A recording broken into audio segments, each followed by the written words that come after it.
10 මාරයි අත යටින් රින්ගු එක්කෙන හොයාගමු. අපි ගීතයක් අහලා. කවුද ගීතේ ගායනා කරන්නේ? රංජන් සාලිය.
යමු වෙමු.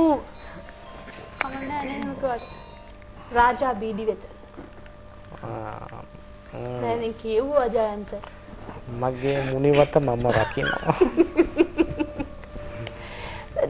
තිස්ස මහත්මයා එහෙම කියපුවාම හරි කේන්ති යනවා නේද? පොඩි කාලේ දැන් කේන්ති යන්නේ නැහැ. අපි නිකන් බීඩියම කියමු ඔය නම නොකිය. කායකද කොහම රණ්ඩු වෙන්නේ? ඔම කියපුවාම ග්‍රේෂන් මහත්මයාට කොහොමද කියන්නේ? එපා නේද ඒක නම් කියන්නේ. එපා ඒ කියන්න. අර බේබි කියලා. බේබි. තව වචනයක් ඒකට එකතු වෙනවානේ. කාගෙන්ද ගුටි කන්නේ මේ මල්ලි සින්දු කියන්න ගියාම? ගෙදර වැඩ කරන්න වෙන්නේ කොහෙදද? මට. කරන්න වෙන්නේ ඔබට. මල්ලි යන හොරෙක්. ඔව්. ඒ හවසට වාඩුව ගන්නවද? ෆයිට් වෙනවා ඉතින් පොඩ්ඩක්. දැන් කොයි කාලේ සංගීතය අතාරින්නේ?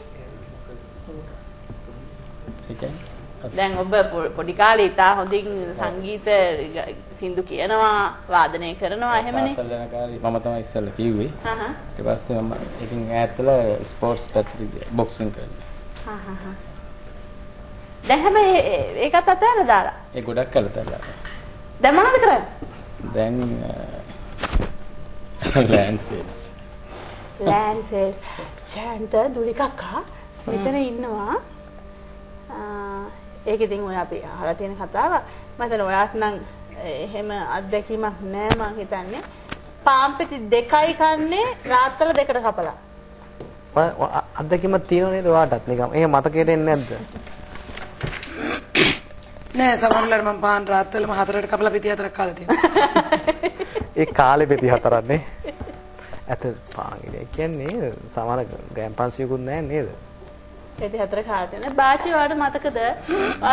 සතියන්තවල ඔයාගේ ඥාති සහෝදරයෙකුත් එක්ක මේ නෑදෑයින්ගේ ලයිස්තුවක් හදාගෙන සතියන්තේ ඒ නෑදෑයින් එක එක ගෙවල් වලට ගිහිල්ලා කාලා එනවා.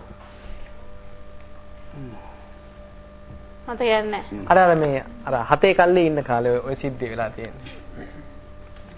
මෙහෙම නම් තියෙනවා. ඉතින් අපි යාළුවෝ කට්ටිය එකතු වෙලා ඉතින් එහෙම යාළුවන්ගේ ගෙවල් වල ගිහිල්ලා එහෙමත් තියෙනවා. ඉතින් නෑද ඒ පාම්ම කාපු දවස් මතක නැද්ද? පාන් නම් ඉතින් එක පෙත්තට කපාගෙනත් කාලා තියෙනවා.